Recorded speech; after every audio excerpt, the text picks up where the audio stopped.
So to the future of working, and this is very similar to what we could, it's called co-working. Different businesses sharing the same workspace. Over here, it might be a party organizer. Here, it's cake deliveries. Here, it's something to do with technology. And they're like, who knows?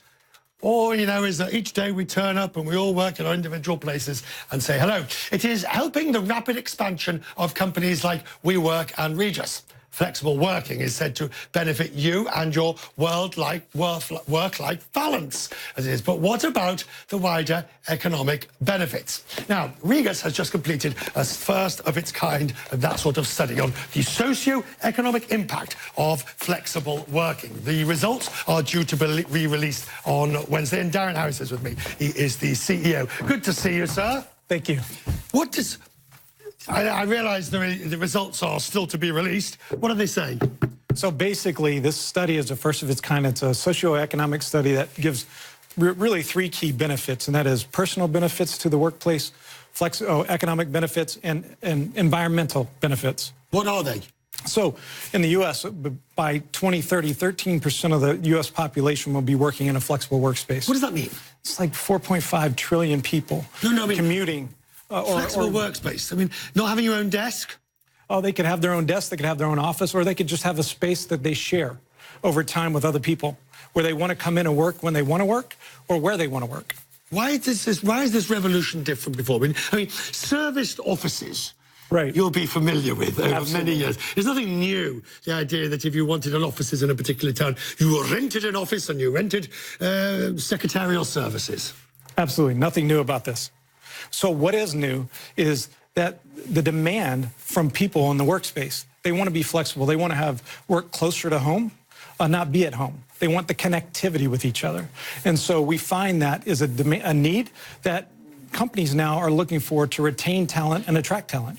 I mean, I suppose you would say that you're in the business of providing the accommodations that people are using in that sense. So, you know, which is driving which? I understand that new technology type arrangements, media and those sort of things want this thing. But are you seeing industrial uses of this? Absolutely. You're seeing it from small startup companies all the way to large multinationals of every business sector entering this workspace. And what do you provide? You provide the space, the coffee machine, the desk? Meeting rooms, space, a desk, an office. We can even provide the furniture if they like.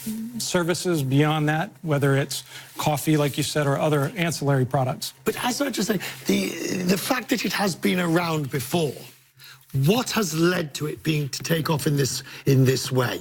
I mean, why are companies preferring to do what you're... If I need an office, I'm going to need an office for a year. Why not take a rent, at least an office? Right, so companies have a business impact. And the impact is they're lower cost for them. That's about 50%. They need 50% less space because they're not wasting space. They have the ability to flex, go up and down, basically if they expand or contract their business. Or if now to attract and retain people, people don't want to move, or they don't want to move far from their home, but they still want to maintain connectivity with other people. And so that's the benefit to companies, is it helps them attract talent. It helps talent remain near their customers if they would like, or suppliers being near them. So there's a lot of benefits, and most of them end up being economic. Your competitor, of course, WeWork. Sure. The valuations that we see on that particular company are extraordinary, the potential valuations there, aren't they? Are you surprised? Well, if you look at the study, what I love about the study is it shows how much demand there is. This is a 4.5 billion or trillion opportunity over the next by 2030. So what? And so going there, what you find is it's attracting capital. Right, but what differentiates you from your competitors? So what differentiates us? We have 5 different brands. And so what you're finding is each brand is segmented now to meet the needs of how the way the customer wants to work. So, for example, Spaces, it's a creative environment, one that is for entrepreneurs and one that is designed to connect people. Regus is more about productivity. We have number 18, that's a membership club that's more like a lifestyle brand where people have amenities. Oh, dear. Absolutely. Well, you know you're in trouble when you're talking about lifestyle brands.